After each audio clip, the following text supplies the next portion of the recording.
Twitter has removed its policy against the, quote, targeted misgendering or dead naming of transgender individuals, AP reports.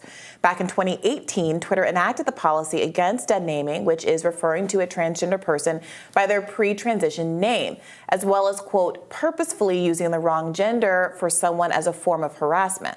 On Monday, Twitter said it would only put warning labels on some tweets that are, quote, potentially in violation of its rules against hateful conduct. President and CEO of the advocacy group GLAAD, Sarah Kate Ellis, said Twitter's decision to covertly roll back its longtime policy is the latest example of just how unsafe the company is for users and advertisers alike. Yeah, this was a tough one.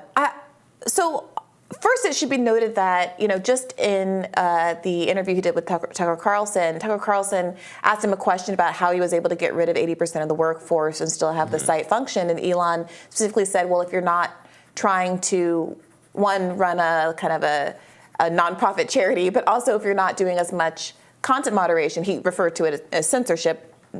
I don't mean to make a value judgments there, but if you're not doing as much censorship, then you don't need as much staff. This kind of a decision does seem to be in line with the idea that you simply can't police as much of the internet and make these kind of discrete content moderation decisions if you made a commitment to really paring down your staff. So here we are. Substantively, but is that a bad thing? Yeah, substantively, it does feel like this one, many of the content moderation decisions that relied on more subjective assessments of what is harassment always felt a little difficult to police just because they were so subjective. So there were people, who were asking, well, if I make reference to something that Caitlyn Jenner did, like winning the decathlon back when she identified as Bruce Jenner, is that dead naming?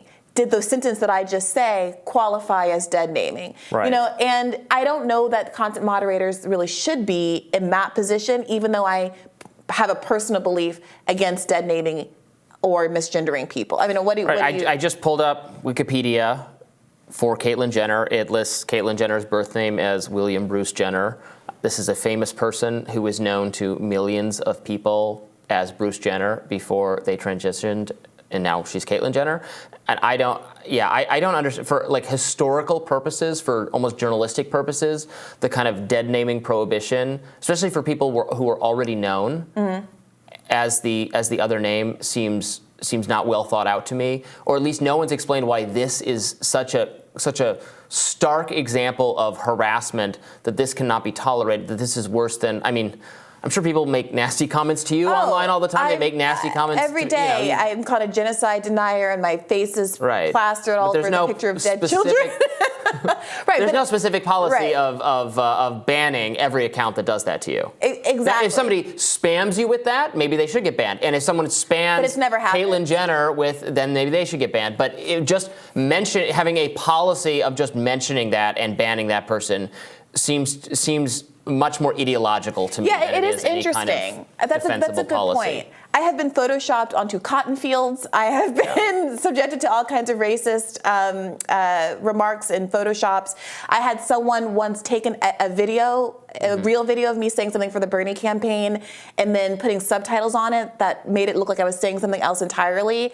Yeah. This is before AI. I would report. And I reported all of those things, and nothing has ever happened. Mm-hmm. Nothing has ever happened. And I'm not even necessarily complaining about that, but it is there. I think what a lot of people react to, and including some trans activists, is that what gets taken down is very inconsistent. And in the realm of Elon... And if you don't want to see that, you can always block this person, and then you can't see them doing this. Right. Like, you have...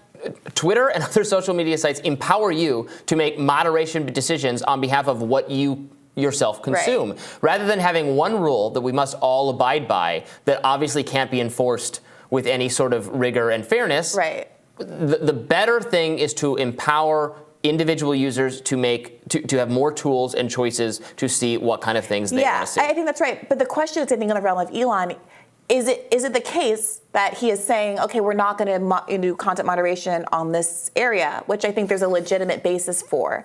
At the same time, that he does seem very responsive to concerns of people from his own kind of political and ideological cohort. So people were remarking on how responsive he was to the Matt Walsh hacking. His Twitter was hacked earlier this week. He was yesterday, tweeting. I think. Was it yesterday? He was tweeting about a bunch of things. Time flies, and you're having fun, Robbie. No, but he was tweeting things that were obviously not Matt Walsh. Apparently, there was a deeper kind of security breach. I don't think it's been fixed yet. I believe, my understanding was that it had, and people were saying, well, it seems like your friends, Ian Miles Chong, whomever, they tweet at you something and you immediately are tweeting back and resolving these issues. Meanwhile, if a random person has an issue with Twitter, they get a poop emoji response. And what's going on here? We saw the dance back and forth with Kanye West. I'm on his Twitter page, and it has a link in his profile that directs to this. I can't imagine this is something maybe that hasn't been fixed yet. The Sassy Shooters on Spotify. So I don't think... So do you think that... he just self-describes as a theocratic fascist, and that's been removed from his Twitter bio. So yeah, this has not been fixed yet. The evidence that it doesn't say theocratic fascist is evidence that it's not the real Matt Walsh. Indeed. So what do you make of the argument that the real issue here isn't the decision that's been made to not... police dead naming, et cetera, but that there seems to be no predictable standards about how Twitter is being regulated? Yeah, I think that's correct. More transparency around the rules, more explanation to individual accounts when some kind of moderation action is taken against them, whether it's content deleted or especially content turned down. Explain to people why that is and what they can do to get back in the good graces of the site. Those are the changes I would like to see. But yes, to me, having this broad prohibition against acknowledging that someone might have gone by a different name earlier seemed pretty extreme to me, and just not in keeping with how harassment is generally approached on the site. If you're a person, as you and I are, who engage in kind of public conversation and debates and battles that are heated and sometimes encourage and draw heated comments and response from people, and we've just kind of learned to shrug that off. And to some degree, that's just kind of what you have to sign up for if you're going to be a provocative person on social media. Sorry. Sometimes you and another prominent Black Bernie campaigner like Nina Turner have their faces photoshopped onto Diamond and Silk's body, and that's just a meme you got to live with. Well, former Trump strategist Steve Bannon had his own critique of the self-described chief twit Elon Musk after his series of interviews with Tucker Carlson. He said, quote, anybody who watched that interview with Tucker Carlson last night that's buying this guy's snake oil, you're a fool. Well, here's more of Musk and Carlson's chat from last night. I mean, the urge to have sex and to procreate is, after breathing and eating, the most basic urge. Yes. How has it been subverted? Well, it's just in the past, we could rely upon simple limbic system rewards in order to procreate. But once you have birth control and maybe we should save abortions this, and whatnot, now you can still satisfy the limbic instinct but not procreate. So we haven't yet evolved to deal with that, because this is all fairly recent, the last 50 years or so, for birth control. So I'm sort of worried that, hey, civilization, if we don't make enough people to at least sustain our numbers, perhaps increase a little bit, then civilization is going to crumble. There's the old question of will civilization end with a bang or a whimper? Well, it's currently trying to end with a whimper in adult diapers. Yes. Which is depressing as hell. I didn't have Elon Musk and Tucker Carlson doing natalism discourse on my bingo card. Elon Musk is doing more than any person alive except maybe Nick Cannon to repopulate the earth. So right, he has, 10 children? He practices what he's preaching here. With about 3 different I don't know what Steve Bannon's gripe was with the interview specifically, although Bannon is a very Trump loyalist person, and Elon Musk has suggested in his comments that he's more of a DeSantis person than a Trump person, so it could just be that.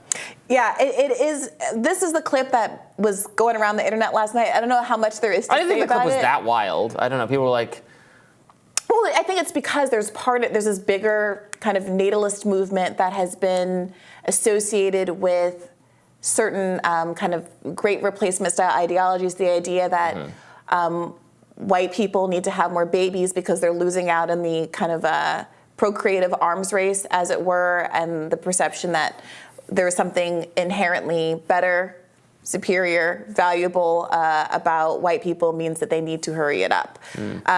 That is, I think, the subtext of why people find this so disturbing. Of course, it doesn't sound that different from what Vanessa Lachey was saying in the famously delayed reunion episode of Love is Blind earlier this week. So maybe it isn't really about Great Replacement. Maybe it's just a lot of people with baby fever. This show, which I didn't watch, and you have been trying to get me interested in all week. Seriously, every time the cameras are off, Bree brings up Love is Blind. More Rising right after this.